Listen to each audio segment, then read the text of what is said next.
이 세상에서 가장 어리석은 사람이 남이 행복하게 해줄 때 행복한 사람이 가장 어리석은 사람이에요. 자식이 효도할 때까지는 안 행복해. 그냥 자식이 효도할 때까지 전까지는 불행하다가 효도하면 행복해. 남편이 잘해줄 때까지는 절대 내가 행복하면 안 돼. 남편이 잘해줄 때 그때서 난 반짝반짝 웃고 행복해야 돼. 그런 사람이 세상에서 제일 바보 같은 사람들이에요. 그냥 내가 행복하면 안 돼? 아들이 자식이 효도하지 않아도 남편이 잘해주지 않아도 그냥 내가 행복하면 되지 않아? 그리고 언제까지 여러분들한테 잘해줘야 돼? 자식이 여러분들 죽을 때까지 잘해줘야 돼? 남편이 여러분들 죽을 때까지 잘해줘야 돼? 그거는 내가 보기에는 완전히 자아 존중감이 없는 사람들이에요. 나는 신자들이 잘해줄 때까지 기다리고 있다가 그때 난 행복하려고 마음 안 먹어. 그리고 교우들이 나한테 잘해줄 시간도 없어요. 왜냐면 난 본당 신부도 아니기 때문에 뭐 지속적으로 신부님 챙겨주는 교우들도 없고, 그래서 내가 내린 15년 동안 본당 신부를 안 하는데 내가 내린 결론 중에 하나는 그냥 내가 행복하자. 맛있는 거 먹으러 갈 때 그냥 누가 먹으면 돼?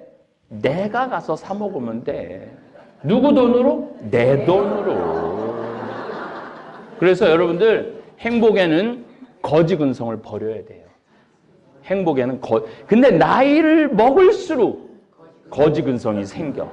나이를 먹을수록 자기 주머니에 돈 나가는 건 절대 이건 할 수 없는 일이야. 내 주머니에서 나이를 먹을수록 돈이 있어야 된다고 생각을 하고 돈을 써야 된다는 생각을 안 해요. 근데 여러분들 나이를 먹을수록 돈을 써야 돼요. 하여튼 쓸 수 있는 데까지는 쓰세요. 신부님 말대로 쓸 수 있는 데까지 다 썼는데 그때 돈 떨어지고 돈 생기는 것도 없으면 그때는 어떻게 해요? 그때는 내가 비법을 알려줬잖아. 그때는 집에 가만히 있어. 근데 내가 보기엔 지금 대한민국의 70대 할머니들은 주머니에 돈이 3천만 원, 4천만 원 있는데도 이게 없으면 죽을 줄 알고 그냥 70살에서부터 아무것도 안 하고 가만히 있는 거야. 죽을 때까지.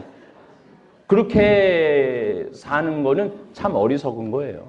3천만 원 정도 되면은 70대 때 이스라엘 성지순례도 갔다 오고 멕시코 과달루페도 갔다 오고 뭐 내가 또 잠비아 뭐 한 달 피정하는데 거기도 갔다 오고 평창도 갔다 오고 내가 보기엔 그래도 10년 동안 바쁠 거야. 그 80살에 돈 다 떨어지면은 그때는 이제 가만히 있으면 돼. 근데 70살에서부터 가만히 있지는 말라는 거예요. 이게 제가 이렇게 강의를 해보면은 이게 안 웃고 뭐가 불만이 꽉 차 있어갖고 입이 나와 있으면 그 늙은 거야. 그 늙은 거야. 근데 어제 뭐 사무실에 앉아서 들어보니까 방배정 뭐 어쩌고 저쩌고 뭐 막 그냥 막 입이 이만큼들 나와 있어. 근데 오늘 아침 보니까 다 웃는 얼굴이야. 이게 마음이 맑고 깨끗하고 기분이 좋으면요 늙었다라는 기분이 안 들어요. 근데 막 그냥 짜증 부리고 신경질 부리고 되지 않는 고집 부리고 내 나이가 몇 살인데 무시하냐고 그거 늙은 거예요. 오늘은 제가 여러분들한테 오늘 뭐 보니까 늙은 사람이 없어서 이 얘기 해도 될 것 같아요. 3만 달러 우리가 국민소득이 지금 됐잖아요. 그리고 인구 5천만에 3만 달러면은 선진국이에요. 잘 사는 나라예요. 근데 잘 사는 나라인데 우리나라에는 여러 가지 병들이 있어요. 근데 그 병 중에 오늘은 교육 현실, 우리가 뭔가 이제까지 교육을 잘못한 것에 대해서 좀 말씀을 드리고 싶습니다. 뉴스를 보면 요즘 대한민국 곧 망할 것 같아요. 그렇죠? 네. 여기 있는 분들도 곧 망할 것 같은 느낌 드는 분들 많을 거예요. 여기저기서 아예 망했다고 이야기하는 정치인들도 많고 학자들도 많고 국민들도 내가 보기엔 정말 많이 늘은 것 같아요. 아니 국민소득은 3만 달러가 넘었고 7년 2개월 연속 무역 흑자인데도 불구하고 아니 망했다는 느낌이 드는 이유는 뭐가 잘못됐기 때문에 그래. 하여튼 누군가가 잘못됐어. 뭔가가 잘못됐어. 실업자는 흘러 넘쳐요. 뭐 20대 실업자, 30대 실업자, 오늘 아침에 또 자료를 보니까 40대 실업자가 사상 최악이라고, 취직이 안 된다고. 그래서 그냥 다 굶어 죽는다는 거예요. 다 굶어 죽는다는 거예요. 근데 오늘 보니까 굶어 죽을 사람들이 별로 없어 보이는데 다 굶어 죽는다는 거야. 그런데요, 제가 우리 큰형님도 공장을 운영하는데 40명의 노동자가 있는데 한국 사람은 한 명도 없대요. 다 외국인 노동자예요. 다 외국인 노동자예요. 또 농장, 우리 여기 평창에 농장 운영하는 내가 교우들 아는 분들 많은데요. 가보면은요, 주인만 한국 사람이에요. 돼지 키우고 소 키우는데 다 누구냐면은 다 외국인들이에요. 여러분들도 아마 그런 거 많이 느끼셨을 거예요. 식당에 가보면은 적어도 한두 명은 외국인 애들이야. 한두 명은. 식당에 가보면은.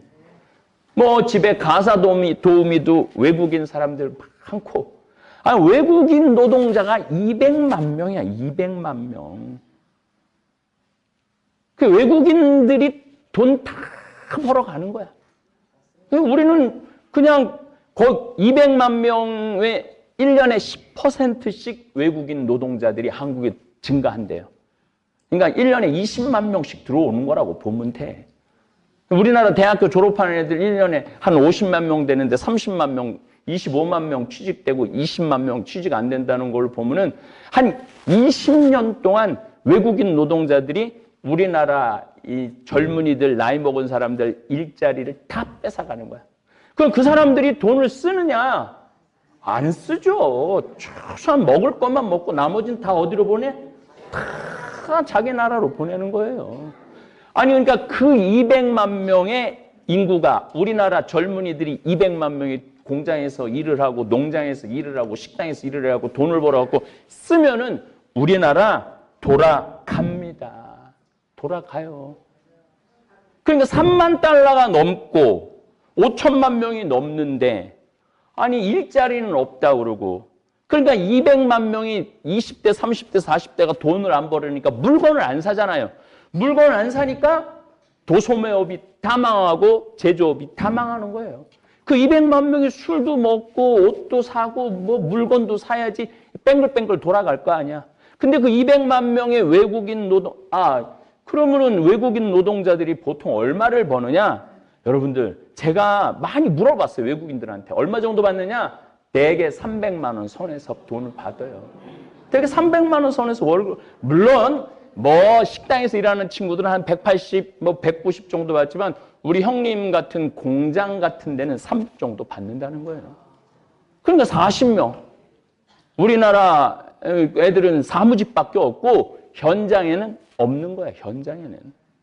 그러니까 우리나라 애들이, 그럼 그 애들은 대학 졸업해갖고 뭐 하느냐? 대학 졸업해갖고 취직 안 되면은 아르바이트나 몇 시간짜리 하고 컴퓨터 게임이나 하고 이런 일들이 벌어지는 거죠. 저는 200만 명의 외국인들한테 일자리를 다 내주고 대한민국을 지옥조선이라고 이게 또 유식한 말로 지옥조선이라고 안 그러고 영어로 또 헬조선이라고, 헬이 지옥이라는 뜻이거든. 헬조선이라고 그러고 금수저, 흑수저 나누는 것 자체가 내가 보기에는 웃긴 일이에요. 금수저, 흑수저가 어딨어? 열심히 일해갖고 돈 벌어갖고 행복하게 살면 그게 금수저지. 뭐 아버지가 뭐 장관이고 아버지가 기업이고 아니 세상에 태어날 때부터 온 나라 사람들이 다 기업인 경우가 어딨어. 이게 우리나라가 조선시대에 농사짓고 뭐 상업하고 이런 거 기술자를 우습게 보는 게 우리 안에 지금 그대로 남아있는 거예요. 호주는 그 한 주택단지에 치과의사랑 조족 벽돌 쌓는 사람이랑 같이 살아요. 왜 같이 사느냐면은 월급이 같아. 또 어떤 경우는 벽돌 쌓는 사람이 치과의사보다 더 번대. 그래서 같은 아파트에 살 수가 있는 거야. 같은 아파트에. 그리고 실질적으로 내가 요즘 우리 생태마을 조경을 싹 다시 해요. 여러분들 이제 정말 오시면 행복하라고. 우리 조경하는 우리 교우예요. 최 회장님이라고 저하고 한 20년째 일을 하고 있는데 지금 그 아들 둘도 아버지 따라다니면서 일해요. 그 친구도 하루 일당이 20만 원, 25만 원이에요. 또 자기네들이 프로젝트 같은 거 하면은 한 달에 못 벌어도 한 7, 800 벌어요. 한 달에. 돌만 싸도, 물론 이제 돌도 쌓고, 소나무 전지도 하고, 그러니까 이 기술만 있으면요, 그 정도 벌어요. 근데 이게 하루아침에 기술이 생겨? 20대부터 열심히 해야지 기술이 쌓이는 거지. 30살, 40살, 50살 돼야지 정말 예술가가 될 수 있는 거 아니에요.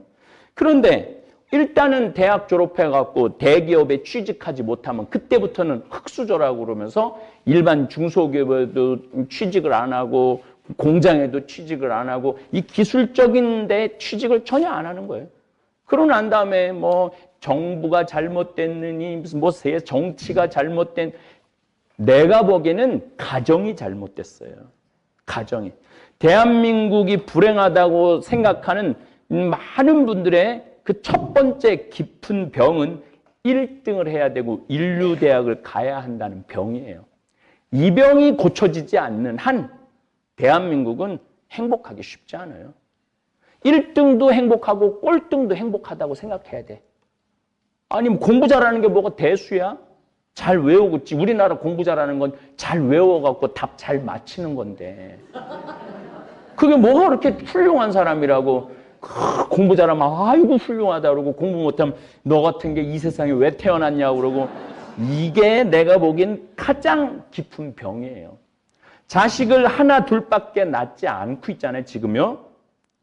그러니까 자식이 머리가 나빠도 공부에 취미가 없어도 부모가 쓸 수 있는 모든 돈을 들여가면서 사교육비 들여가면서 인류대학 들여보내는 일에 부모 20대, 30대, 40대들이 인생 전부를 거기다 거는 거예요. 자기가 버는 모든 돈을 자식 서울대학 집어넣는데 다 쓰는 거야. 초등학교 때까지는 웬만하면 따라가요. 우리나라 사람은 머리가 좋기 때문에. 근데 중고등학교 때부터는 안 되는 애는 아무리 돈을 쏟아 넣어도 안 돼요. 안 되는 애는. 그러면은 누가 포기해야 되냐면 부모가 포기해야 돼. 야, 너 하는 거 보니까 너는 제가 옛날부터 한 얘기가 있죠. 사람은요, 몸으로 살 사람이 있고 머리로 살 사람이 있어요. 근데 몸으로 살 사람은 90%가 몸으로 살 사람이에요. 대부분은. 10%만 머리로 살 사람이야.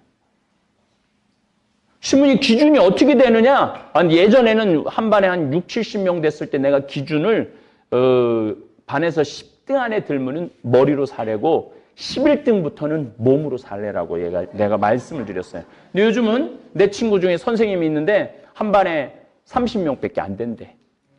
그러니까 이제 내 아이가 중학교 올라가고 반에서 5등 안에 들면은 머리로 살래고 6등부터는 몸으로 살래들이에요. 그럼 걔네들은 학원 보내지 말아야 돼요. 학원 보내지 말고 마음껏 뛰어 놀게 해줘야 돼. 누구하고? 엄마하고. 근데 이제 중고등학교 때 애들이 못 따라가면은 인류대학에 점점 멀어지면은 인류대학에 점점 멀어지면서 부모 자식 지간도 점점 멀어지는 거야. 사랑의 관계가 돼야 되는데 점점 원수의 관계가 돼. 그러니까 공부도 못하고 부모하고 사랑도 없는 거야. 그러니까 얘네들이 문제고 이 부모들이 내가 보기엔 문제예요. 그럼 인류대학은 몇 퍼센트가 들어가느냐? 상위 3%에서 5% 안에만 들어가는 거예요. 그러니까 100명 중에 서울대학, 연고대 가는 거는 3명 내지 4명만 들어가. 그러니까 나머지 95%는 태어나서부터 20년 동안 토요일, 일요일, 방학도 포기하고 오롯이 책상에 앉아서 공부만 하고 앉아 있는 거예요. 그런데 제가 보기에는 그 3%에서 5% 되는 애들은 중고등학교 때 그 어려운 거 다 이해하면서 소화가 돼.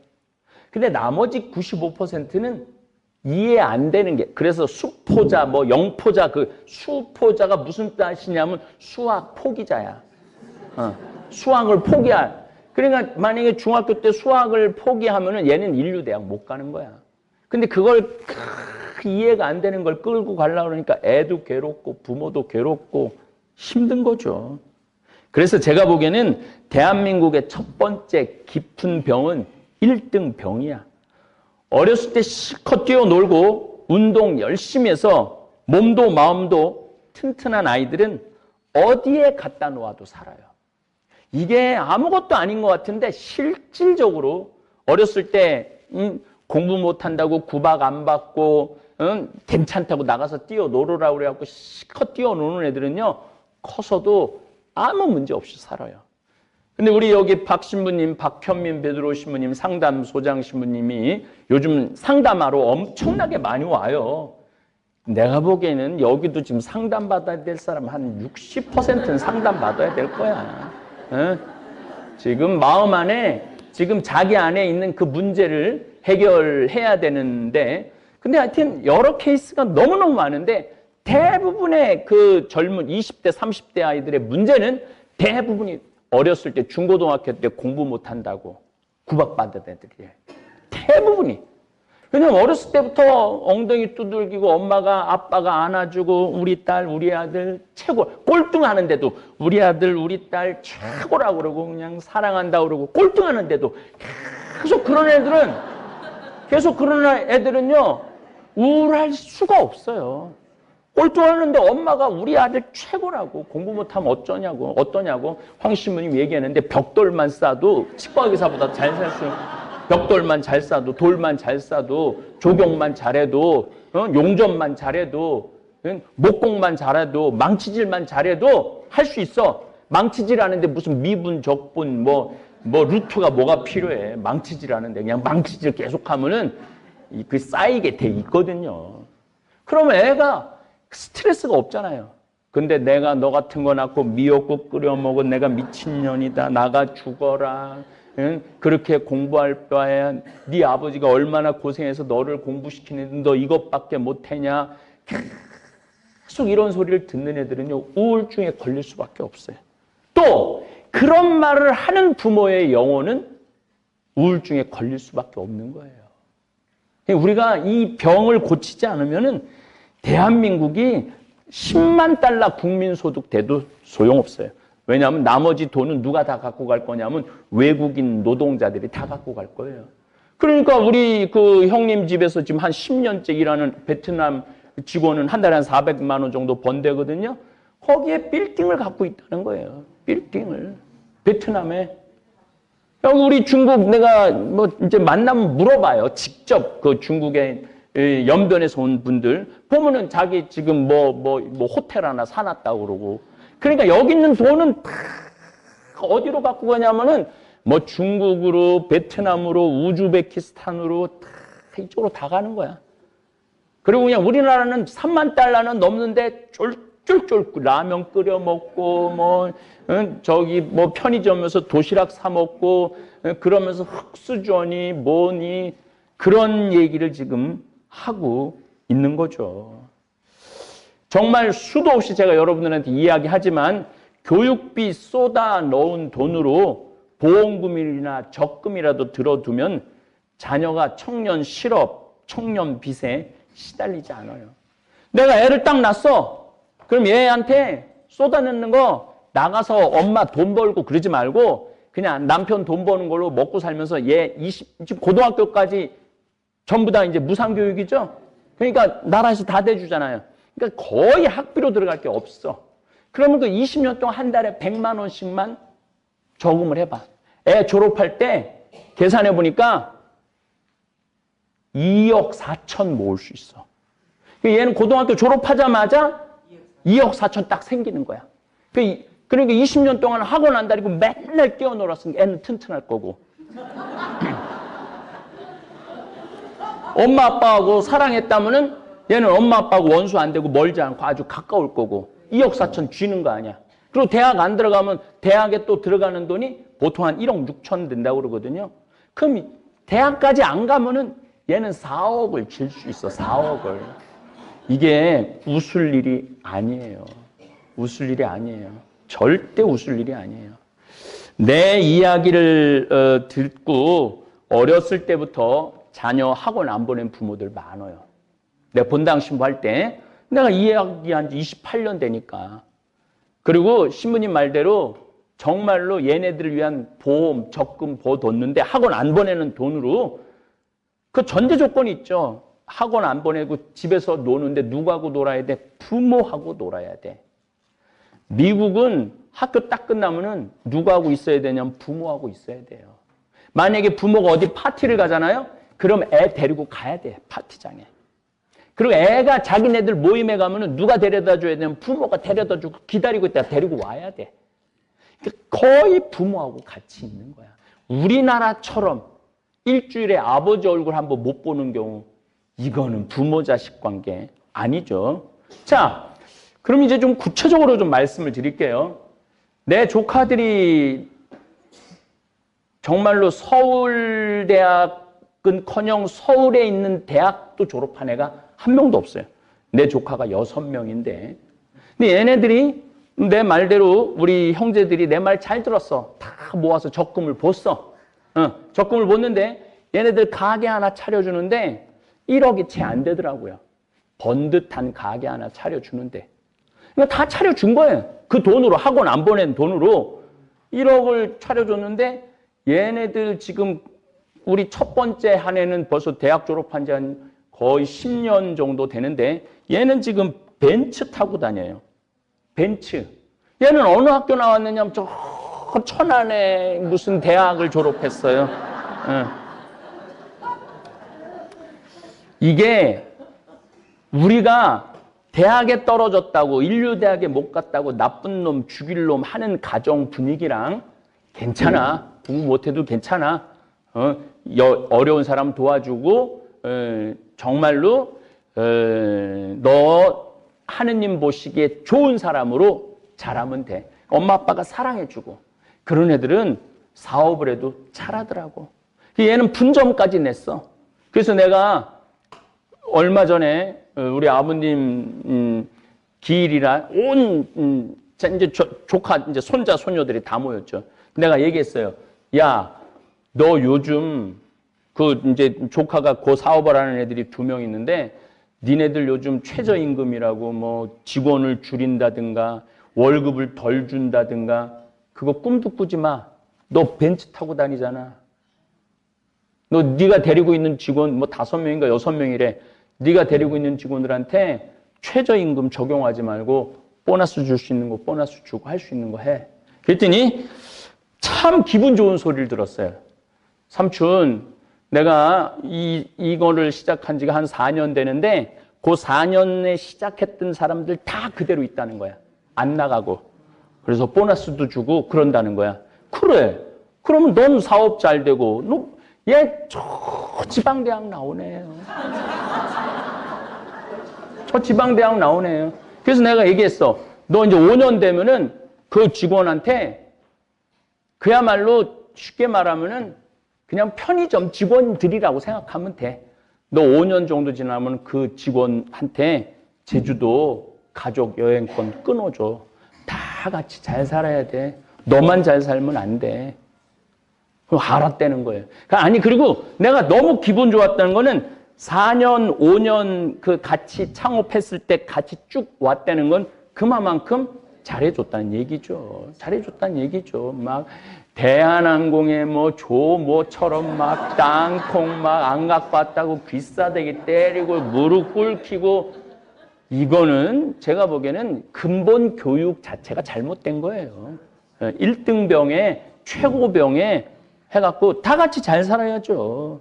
대기업 다니지 않아도 인류대학 나오지 않아도 성실하고 즐거운 인생을 살면 돈도 천히 벌게 되어 있고 행복하게 살 수 있어요. 근데 대한민국은 인생을 거꾸로 살아.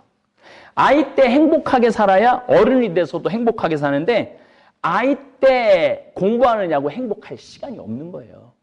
그러니까 막 밤 11시 애들 어제 내가 오늘 뭐 늘 하는 얘기지만 다시 유튜브를 보니까 애들이 하는 얘기가 그래요. 새벽 1시까지 지옥이라는 거예요. 지옥. 그러니까 중고등학교 때 지옥을 사는 애들이 대학에 또 무슨 뭐 스펙 쌓아야 된다고 뭐 영어 해야 되고 뭐 해야 되고 무슨 자격증 있어야 된다 그러고 뭐 또 대학에 뭐 옛날엔 대학생들이 뭐 배낭 메고 놀러도 많이 갔는데 요즘은 그럴 시간도 없다는 거예요. 그래갖고 나중에 대기업에 들어가서 행복하라고 그러면은 아니 태어나면서부터 27, 8살까지 안 행복한 애가 대기업 들어간 날부터 행복할 것 같아요? 그거는 있을 수 없는 일이에요. 우리 인생에 나중에 행복한 건 없어요. 지금 행복한 사람이 나중에 행복한 거예요. 근데 우리는 항상 나중에 언젠간 행복하겠지. 내가 지금 참고 내가 열심히 돈 벌면 열심히 공부하면. 그래서 지금 대한민국은 거꾸로 살고 있어. 거꾸로. 행복하려면 언제 행복해? 지금 행복해야 돼. 지금. 그래서 내가 조카들을 만나서 항상 조카들한테 너 사업 잘하는 비법 삼촌이 하나 알려줄게. 너 이것만 하면은 너는 떼돈을 벌게 돼 있어. 실질적으로 얘네들 떼돈을 벌고 있고 그 비법이 삼촌 뭐예요? 딱 손님하고 눈이 마주치는 순간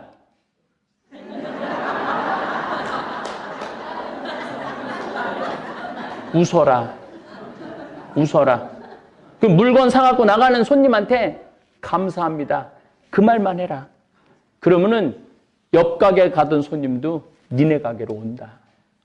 그 어떻게 하는지는 잘 몰라도 그 우리 이제 누나들이 그렇게 사업을 잘하는데 형 아들도 누나 아들이 그 찾아갖고 해줘갖고 하는데 그 아이도 이번에 또 2호점을 낸다고 그러더라고요. 얘 대학 졸업한 지 이제 2년밖에 안 된 애야. 2년밖에 안 된 애가 벌써 2호점을 여는 거죠. 그러니까 금수저, 흙수저가 어딨어. 인류대학 나오면 행복하고 얘도 걔는 어느 대학 걔는 둘 다 천안에 있는 대학을 나왔네, 애들이.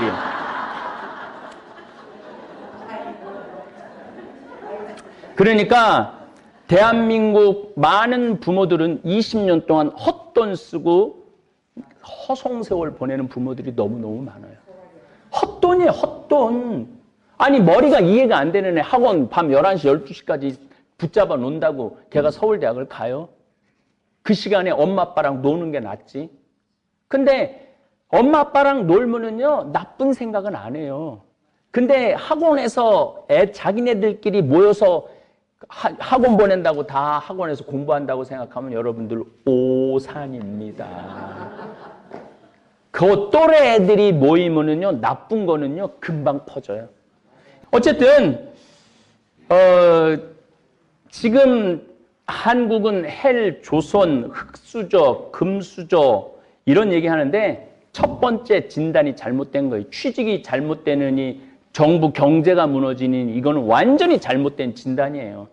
아니 7년 2개월 연속 무역 흑자에다가 국민소득 3만 달러가 넘는데 5천만 명이 그러면은 획획 돌아가야 되는데 왜 획획 돌아가지 않느냐 하면 우리나라에 200만 명의 외국인 노동자들이 돈을 벌어갖고 우리나라에서 쓰면 돌아가죠. 근데 그 돈을 벌어갖고 다 어디다 갖다 주냐면 자기 나라로 다 보내. 이 사람들은 밥만 먹고 사는 거야. 여기서 밥만 먹고. 돈은 다 어디로 보내? 다 자기네 나라로 보내는 거야. 그런데 그 외국인 노동자한테 일자리를 다 내주고 더럽고 힘들고 어려운 일, 3D라고 그러죠? 이런 일은 아무도 안 하려고 그러니 거기 들어올 수밖에 없고 그리고 더럽고 힘든 일은 안 하고 대기업에서 펜대 굴리는 일만 일이라고 생각하고 앉아있고 그 20대에 혈기 넘치고 힘 흘러 넘치는 애들이 그냥 집에서 컴퓨터 게임이나 하고 앉아있으니 이 나라가 돌아갈 것 같아요. 이거 근데 여러분들이 그렇게 만든 거예요. 남 탓이 아니라는 얘기예요. 내 새끼 아니 공장에 나가고 일하면 어때? 내 새끼 바깥에 나가갖고 못질하면 어때? 돌 싸면 어때? 그런데 그거 하면은 내가 그거 하려고 너 그 돈 쏟아 넣어갖고 그렇게 가르쳤는 줄 아느냐? 이러고 있는 대한민국의 부모가 문제예요. 저는 내 친구가 하나 있는데 이 친구가 참 기가 막힌 얘기를 해요. 내 친구가 내 말을 아주 잘 듣는 친구야. 애가 셋이 있는데 셋 다 학원을 안 보냈대. 그리고 신부님 말대로 애들이 문제가 아니라 내가 문제여갖고 자기는 노후대책연금을 줬대. 지금 회사 생활하고 있는 아이예요. 그러니까 얘는 자기 노후대책연금을 2개를 부어갖고 하나는 한 달에 한 120만 원 나오고 한 달에 한 50만 원 나오는 걸 부어놨대. 끝났대 다. 요새 10년, 15년 부으면 그거 다 되거든요. 그거 끝나고 자기는 65살서부터 기본적으로 170만 원이 나온대. 기본적으로. 그리고 회사 연금이 뭐 한 200만 원 정도 국민연금이 나올 수 있도록 다 해놨대. 370만 원이 죽을 때까지 나오는 거야. 그러니까 얘는 Same stuff every afternoon. We talked like time would never move. Shared our plans in messy notes, laughing loud at inside jokes. Now your name's in older chats, buried under where you at. Different lives, different scenes. You're not here, but you were everything. We didn't say goodbye out loud, just drifted off into the crowd. No big fight, no clear end, just a quiet loss of friends.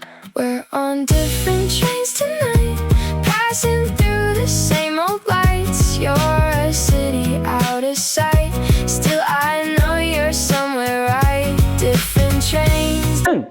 지금 나 55살인데 나하고 친구니까 얘는 애들을 봐도 하나도 걱정이 안 되는 거야.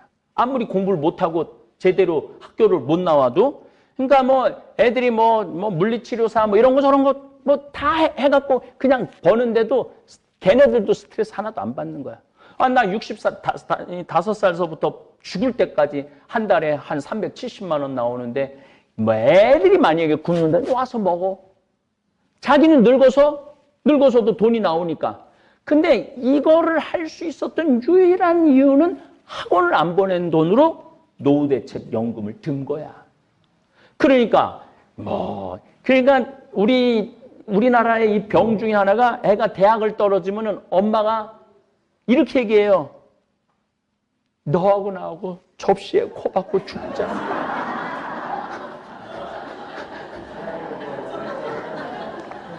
아니, 대학 떨어지는 게 접시에 코 박고 죽을 일이야? 등록금이 700만 원이더라고.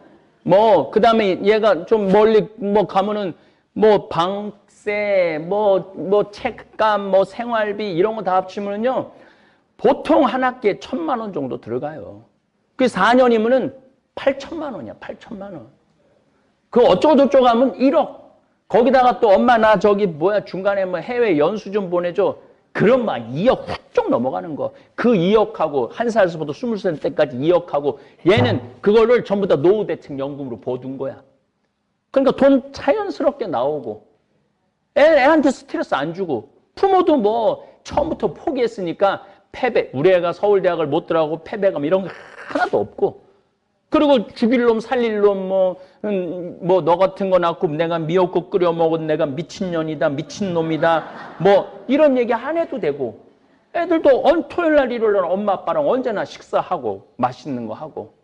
그래서 대한민국의 첫 번째 병은 지금 경제가 나쁜 것도 아니고 정부가 정책을 잘못하는 것도 아니에요.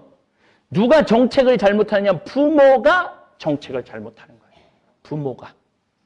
남들 다 학원 보내는데 내만 안 가면 내만 바보 되는 것 같은데 그 학원 가는 애들이 바보 애들이에요.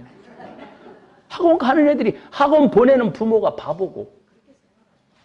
그러니까 병이라는 게 내가 그래서 지금 이 목을 내갖고 목청을 놓아갖고 얘기하는 거 아니에요. 그리고 내가 왜 이런 얘기를 이렇게 자신 있게 얘기하느냐면 우리 조카 6 전부 다 지방대학 나온 애들이야. 공부 못했다고 부모들이 한 번도 혼낸 적 없는 애들이에요. 그런데 걔네들 살아가는 모습을 보면 어렸을 때 밝고 맑게 자랐던 애들은 커서도 밝고 맑더라 이거예요. 근데 어렸을 때 공부를 잘하든 못하든 잘하는 애는 잘해서 스트레스 받고 못하는 애들은 못해서 스트레스 받는 애들은요. 나중에 커서도 인간관계도 못 맺고 형제 우애도 안 좋고 부모 자식도 안 좋다 이거예요. 그러니까 대한민국의 첫 번째 병은 정치에 있는 것도 아니고 경제에 있는 것도 아니고 어디에 있느냐면 가정에 있는 거예요. 가정. 우리는 교육의 의미를 잘 모르는 것 같아요.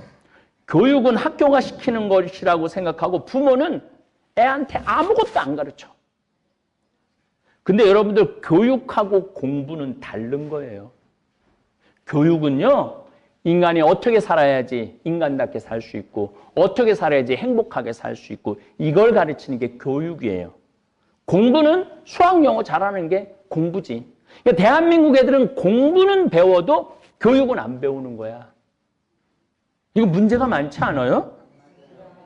내가 장가를 가야지 이게 확실히 얘기를 하는데 이게 장가를 안 가갖고 얘기를 못하는 게 참.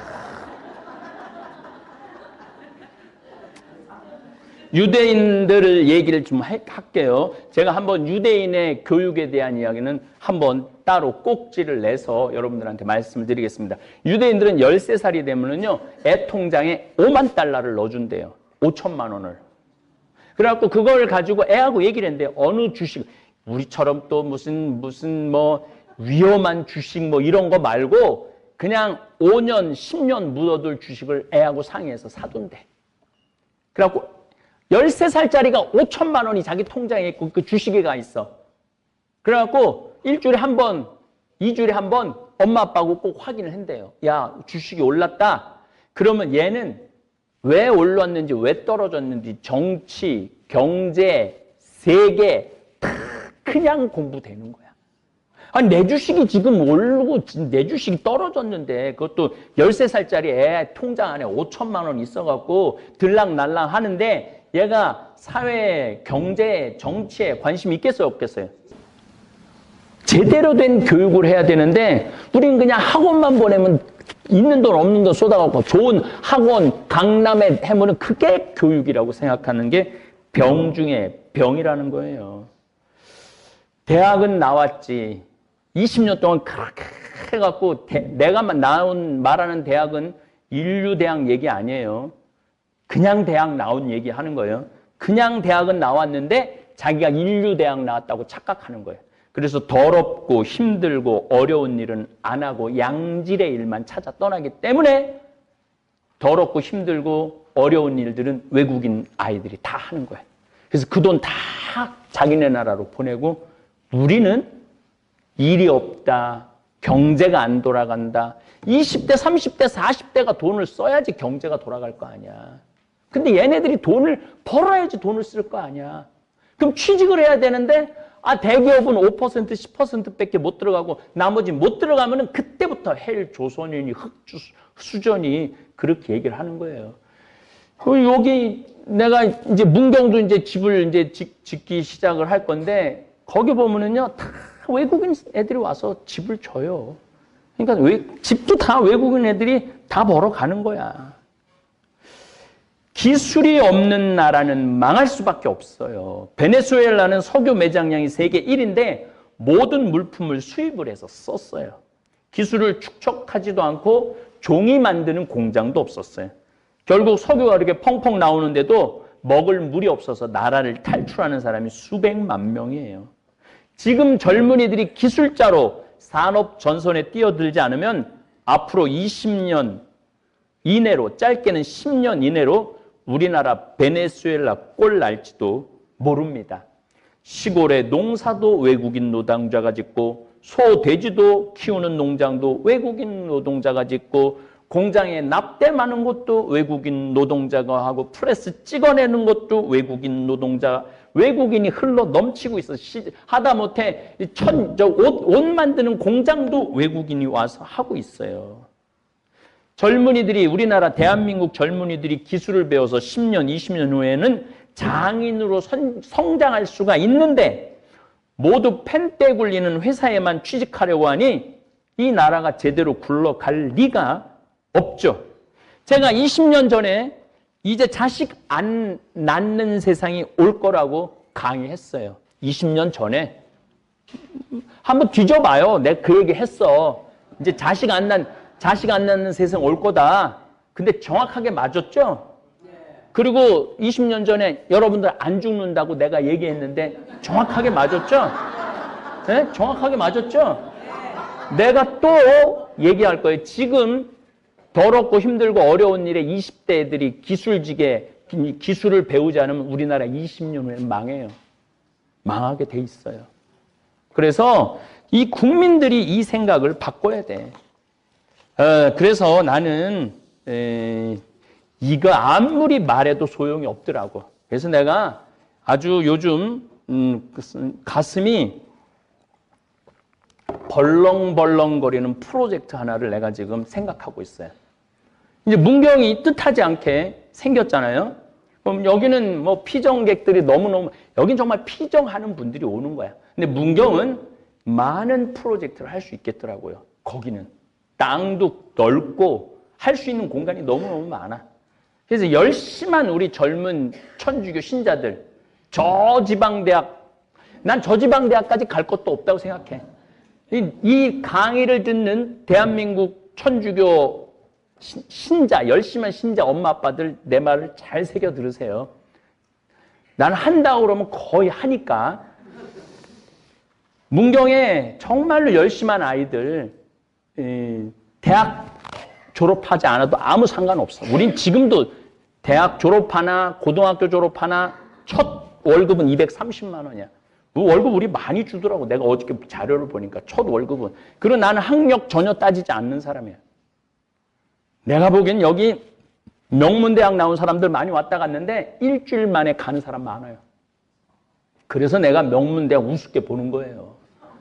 다른 사람하고 어울리지 못하고 혼자 잘난 척하고 어울리지 못하는 사람은 회사에 필요가 없거든요. 그래서 어쨌든 난 문경에 지금 무슨 프로젝트를 지금 할 거냐 하면은 내가 지금 잠비아의 에코 카사리아라고 1000만 평 여의도 12배만한데 뭐를 세우냐면 도시를 하나 세워요. 그러니까 세우다 보니까 뭐가 필요하냐면은 전기, 배관, 토목, 중장기, 조적, 조경, 농사, 가축, 농장 이 모든 기술자가 다 필요해. 그래서 아예 이제 원정대를 꾸밀 거야. 미션 원정대를 꾸밀 거야. 고등학교 졸업한 애들 중에 열심한 천주교 신자 애들. 사명감. 그래서 이런, 나는 봉사활동 하다가 살 거야. 봉사활동 하다가 나는 죽을 거야. 나 이제 돈 버는데.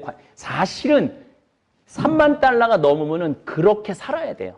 돈 그렇게 많이 필요하지 않거든. 아까 말했잖아요. 애들 학원 안 보내고 연금 들어두면은 죽을 때까지 한 달에 한 350에서 400원 버니까. 그러니까 엄마 아빠 부양도 신경 안 써도 되고. 내가 정 먹을 게 없으면 엄마 아빠 집에 가서 먹어도 되고.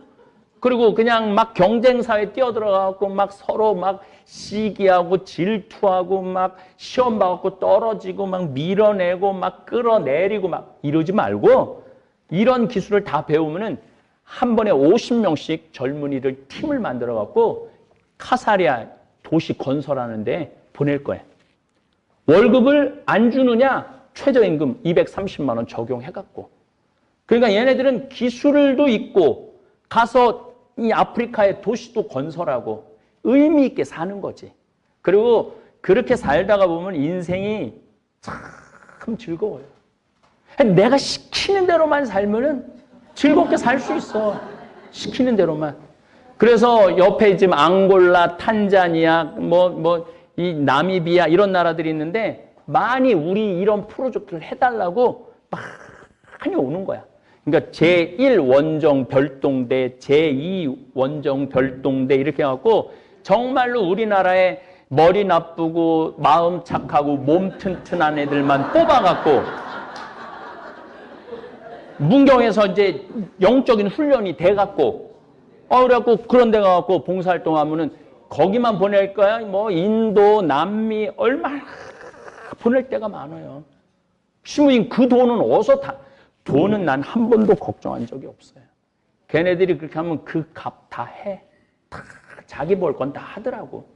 그러니까 우리가 이렇게 꾸며줘갖고 그러니까 더럽고 힘들고 어려운 일을 하는 걸 창피하게 생각하지 않고 더럽고 힘들고 어려운 일을 빛을 만들어주는 거는 지금 제3국에 전부 다 파견해갖고 도시 만들어주고 거기 아주 기가 막힌 이제 정말 예술 작품들을 만들어 놓는 정도까지. 그래서 이 원정대 친구들이 한 5년, 10년 정도 지나고 나면 한국에 들어오면은 내가 보긴 뭐 없어서 얘네들은 취직할 데가 없어서 어서 모셔갈 정도로 그런 지금 계획을 해요. 그러니까 내가 고민하다가 이건 남 탓할 것도 아니고 정부 탓할 것도 아니고 내가 머리 나쁘고 착하고 튼튼한 애들을 뽑아갖고 내가 이걸 뭔가를 좀 하나 만들어야 되겠다.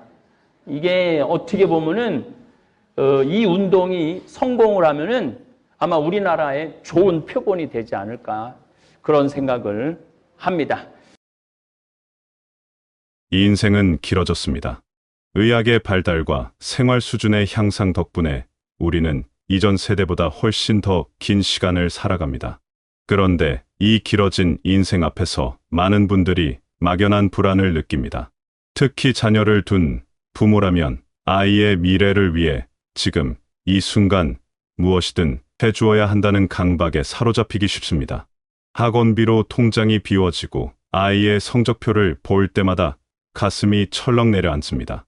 그렇게 모든 에너지를 자녀에게 쏟아붓다 보면 정작 자신의 삶은 뒷전으로 밀려납니다. 하지만 여러분, 우리에게 남은 시간도 결코 짧지 않습니다. 아이를 위한 헌신은 아름답지만 그 헌신이 자신의 미래를 저당 잡는 일이 되어선 안 됩니다. 요즘 부모들에게 교육은 단순한 배움의 문제를 넘어섰습니다. 그것은 불안의 다른 이름이 되었습니다. 아이가 좋은 대학에 가지 못하면 어쩌나, 남들보다 뒤처지면 어쩌나 뜻없는 걱정이 마음을 짓누릅니다. 그래서 더 많은 학원을 보내고 더 비싼 과외를 시킵니다. 옆집 아이가 수학학원을 3군데 다닌다는 말을 들으면 우리 아이도 뭔가 더 해야 할 것 같은 조급함이 밀려옵니다. 아이의 성적이 곧 부모의 자존심이 되는 시대입니다. 성적표의 숫자 하나가 내 양육의 성패를 증명하는 것처럼 느껴집니다. 이런 불안은 어디서 오는 걸까요? 사회가 만들어낸 경쟁의 구조 속에서 우리는 끊임없이 비교당하고 또 비교합니다. 누구는 어느 대학에 갔다더라. 누구는 벌써 좋은 직장에 들어갔다더라. 이런 이야기들이 귓가를 맴돕니다. 그러다 보니 아이가 지금 행복한지, 무엇을 좋아하고 어떤 꿈을 꾸는지는 중요하지 않게 됩니다. 오직 점수와 등수만이 중요해집니다. 부모는 아이를 위한다고 생각하지만 정작 아이는 그 무게에 짓눌립니다. 공부하라는 잔소리는 늘어나고 대화는 줄어듭니다. 밥상에 둘러앉아도 할 말이 없습니다. 시험 점수와 학원 숙제 이야기만 오갈 뿐입니다. 그렇게 관계는 조금씩 멀어집니다. 부모는 아이를 위해 모든 걸 쏟아붓는데 왜 아이는 고맙다는 말 한마디 없는지 서운합니다. 아이는 아이대로 자신의 마음을 몰라주는 부모가 답답합니다. 서로를 위한다고 하면서도 서로에게 상처를 줍니다. 이 불안의 악순환 속에서 가장 큰 희생자는 결국 부모와 자녀 둘 다입니다.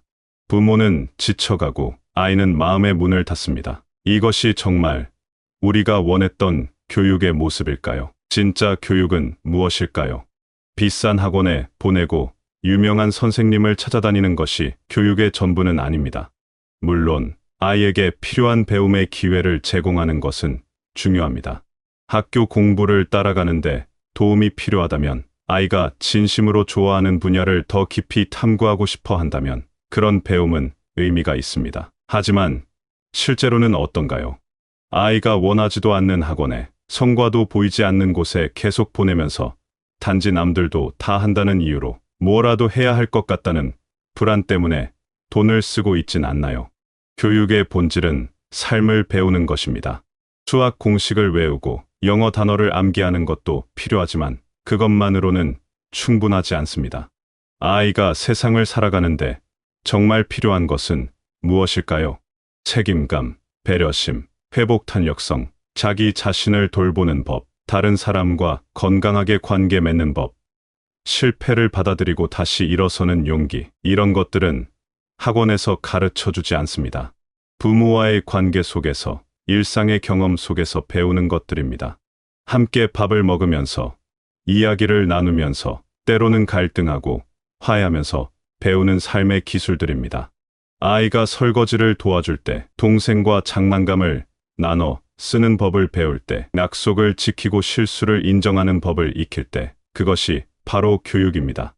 시험 점수보다 훨씬 더 중요한 배움입니다. 그런데 우리는 이런 것들을 놓치고 있습니다. 아이를 학원에 보내느라, 성적을 걱정하느라, 정작 중요한 것들을 가르칠 시간이 없습니다. 아이와 함께 있는 시간조차 공부 이야기로 채워지고 맙니다. 그렇다면 우리는 무엇을 해야 할까요? 답은 의외로 간단합니다. 조금 내려놓는 것입니다. 아이가 1등을 해야 한다는 집착, 남들보다 앞서야 한다는 강박, 명문대에 가야만 성공한다는 믿음을 내려놓는 것입니다. 쉽지 않은 일입니다. 주변의 시선도 신경 쓰이고 아이의 미래도 걱정됩니다. 하지만 그 집착을 조금만 내려놓아도 놀라운 변화가 일어납니다. 아이에게 잘했냐고 묻는 대신 괜찮냐고 물어보세요. 성적표를 보고 한숨 쉬는 대신 고생했다고 말해주세요. 학원 하나를 줄이고 그 시간에 아이와 함께 걸으세요. 아무 말 없이 그냥 걷기만 해도 좋습니다. 말 없는 동행만으로도 마음은 통합니다. 공부 이야기가 아닌 다른 대화를 나누어 보세요. 아이가 무엇을 좋아하는지, 요즘 무슨 생각을 하는지 진심으로 궁금해하며 들어주세요. 그러면 조금씩 관계가 회복됩니다. 닫혔던 마음의 문이 다시 열립니다. 부모의 진심이 전해지면 아이도 변합니다. 억지로 시켜서 하는 공부가 아니라 스스로 찾아서 하는 배움이 생깁니다. 부모가 인정해주고 믿어주면 아이는 자신감을 얻습니다. 실패해도 괜찮다는 것을 알면 더 과감하게 도전합니다. 사랑받고 있다는 확신이 있으면 어떤 어려움도 견딜 수 있습니다. 결국 우리가 아이에게 남겨줄 수 있는 가장 큰 유산은 재산도 학벌도 아닙니다. 사랑받았다는 기억입니다. 부모가 나를 있는 그대로 받아들이고 사랑했다는 그 따뜻한 기억이 평생을 지탱하는 힘이 됩니다.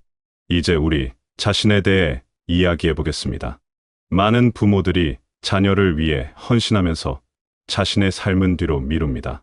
아이에게 더 많이 주기 위해 자신은 참고 아낍니다. 아이 학원비를 마련하느라 자신을 위한 지출은 최소화합니다. 아이의 미래는 열심히 준비하면서 정작 자신의 미래는 준비하지 못합니다. 그러다가 문득 정신을 차려보면 아이는 이미 자라서 독립했고 자신은 아무런 준비 없이 긴 미래를 마주하게 됩니다. 우리의 인생은 이제 정말 길어졌습니다. 자녀가 성인이 되고 난 후에도 수십 년의 시간이 남아 있습니다. 그 긴 시간을 어떻게 보낼 것인가? 이것은 단순한 경제 문제가 아닙니다.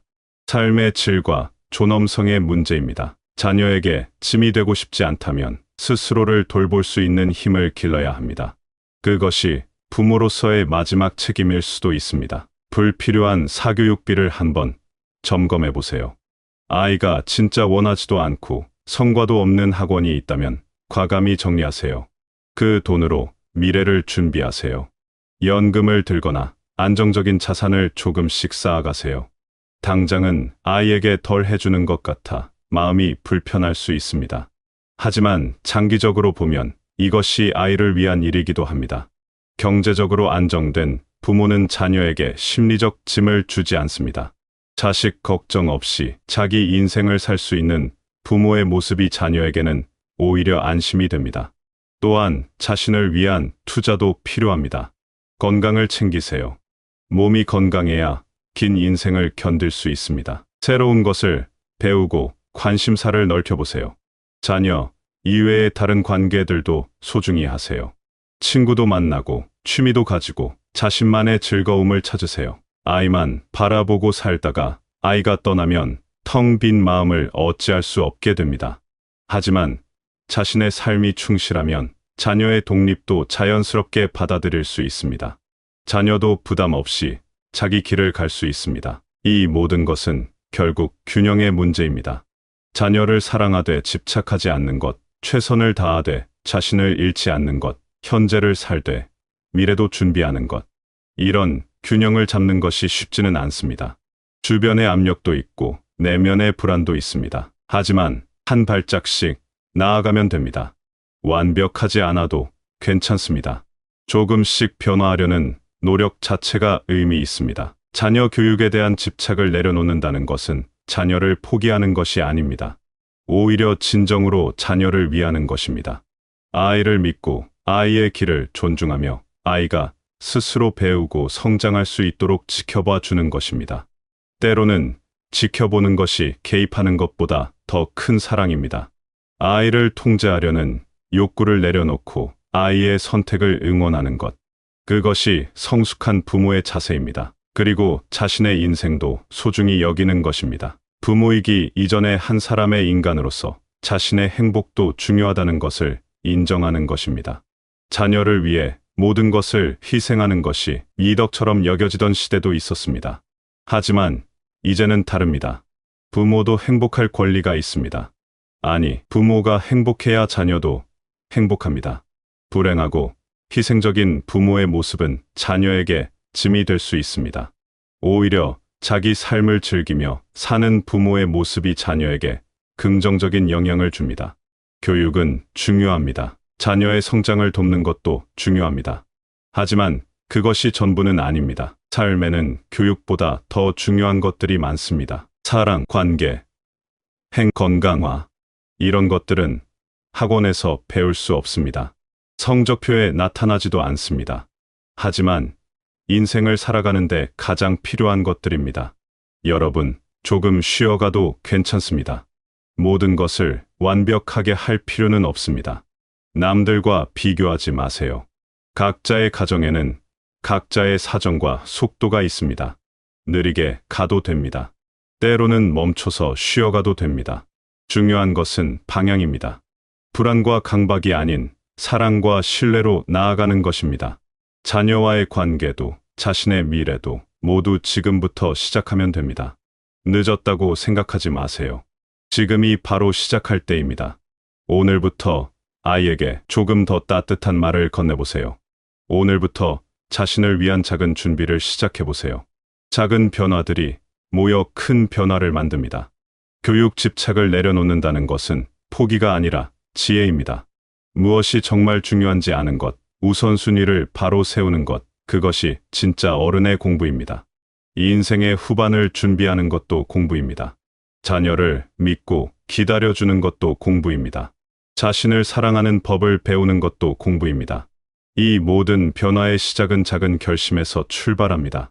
오늘 하루만이라도 아이의 성적에 대해 묻지 않기, 한 달에 한 번 자신을 위해 무언가 해보기, 불필요한 지출을 줄이고 미래를 위해 저축하기, 이런 작은 실천들이 쌓이면 인기가 천주교, 개신교, 불교 막 올라가는 거예요. 기분이 끝내줬는데 갑자기 전화가 한 통 왔어요. 평촌에서 사는 할머니야. 근데 이 할머니가 전화를 우리 직원한테 황창현 신부를 바꾸라고 전화가 온 거예요. 근데 문제는 황창현 신부님을 바꾸라는 건 좋은 말 하려고 전화한 거예요. 근데 황창현 신부를 바꾸라는 건 따지려고 전화한 거예요. 전화를 딱 받았더니 당신은 정의구현 사제단이냐 딱 그렇게 물어보는 거예요. 그래서 난 정의구현 사제단이 아니다. 그랬더니 정의구현 사제단도 아닌데 왜 운하를 반대하느냐. 우리나라 경제가 살려면 운하를 해야 된다. 젊은 신부가 경제도 모르고 사회도 모르고 정치도 모르는 신부가 방송에 나와서 운하가 안 된다고 1시간 동안 떠들면 되겠느냐.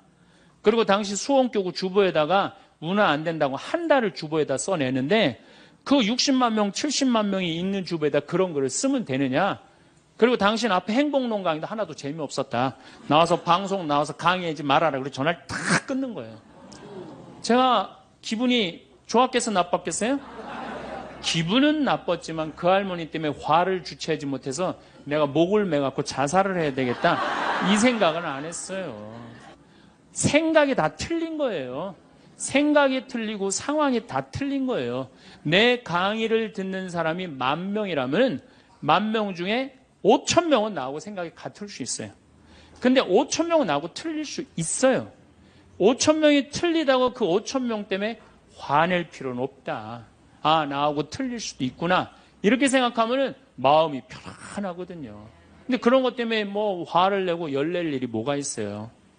그런 다른 의견이 있을 수 있는 거예요. 그걸 일일이 다 대응하려고 그러면은요, 나중에 내가 어떻게 될 것 같아요? 미쳐요. 미쳐요.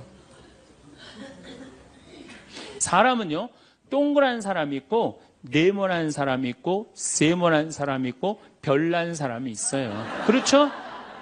근데 꼭 사람 중에 삐죽한 사람이 있어요. 삐죽한 사람. 말 한마디라도 꼭 아프게 하는 사람이 있어요.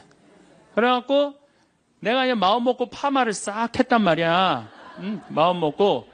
그래갖고 이 동그란 사람이 파마를 딱 했는데 삐죽한 놈이 딱 와서 한마디 합니다. 파마를 왜 그렇게 했어? 얼굴이 떡판 같아 보이잖아.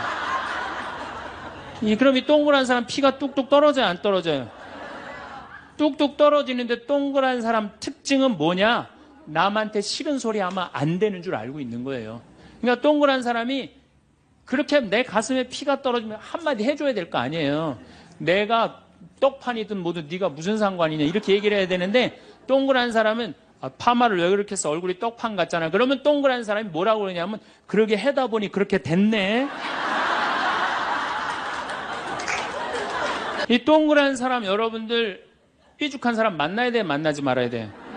만나면 안 돼요. 이 삐죽한 놈 누구 소개시켜줘야 되냐면 별난 놈 소개시켜줘야 돼. 별난 놈. 찔러도 안 나오는 별난 놈.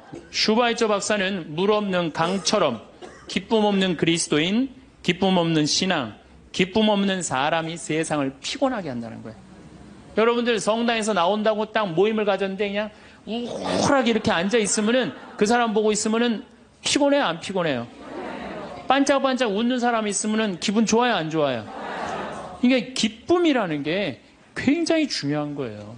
참느냐고 그냥 이러지도 못하고 저러지도 못하고 그렇게 살면 안 된다는 거죠. 여기 지금 우리 교우들 지금 옷 입고 온 거 보면은 다 까만색이야, 다 지금. 아니, 명동으로 오면 좀 색깔을 이쁘게 입고 와야 될 거 아니야. 명동에 나오는데. 근데 우리는 화려한 옷 입으면 안 돼. 우리 천주교 교우들은. 내가 그 개신교 설교하러 갈 때 정말로 제가 많은 걸 배웠어요. 뭘 배웠느냐면은 예배하러 한 300명 정도가 나왔는데 전부 다 예쁜 옷을 입고 나왔어요.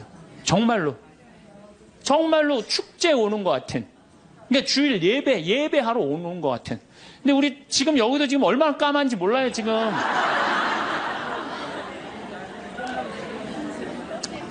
그러니까 이게 감사의 신앙생활하는 사람이랑 간구의 신앙생활하는 사람이랑은 차원이 틀려요.